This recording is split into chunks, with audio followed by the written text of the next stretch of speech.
যেমন আমরা অনেক ভালো পাচ্ছি। আপনারা জানেন ভেরি রিসেন্টলি যে 12 তারিখে নির্বাচন হয়ে গেছে, আমরা কিন্তু সব সদস্য কারণ আমাদের ছেলে তাকে আমরা জিতাইছি, ইনশাআল্লাহ সে প্রধানমন্ত্রী হয়েছে দেশে। এখন তার কাজ হলো এই বগুড়াকে একটু উন্নয়নের দিকে নিয়ে যাওয়া। অনেক বেশি আমাদের অত্যাচারিত হয়েছি আমরা বগুড়াবাসী, সেটা যেন আমরা পোষায় নিতে পারি, সেই জন্য আমাদের উপনির্বাচন হবে।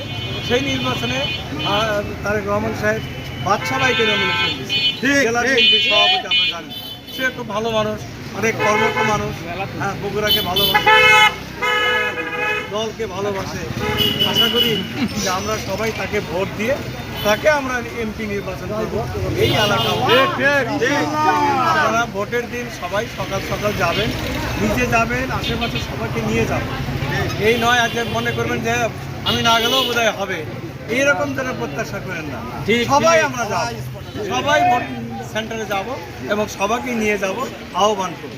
সবাই আপনার সেদিন মহিলাদের দায়ী করার চেষ্টা করেন, সবাইকে চেষ্টা করি আমরা যেন সমঝোতাভাবে সবাই যেন এটা করতে পারি। সবাইকে আমি ধন্যবাদ জানাই। ইনশাল্লাহ আগামী দিনে শুভকামনা করি। আল্লাহ রহমতে আমরা জিতবো সবাই ইনশাল্লাহ। ভিক্টরির একটা ইয়ে দেয় ইনশাআল্লাহ, আমাদের কোনো অবস্থায়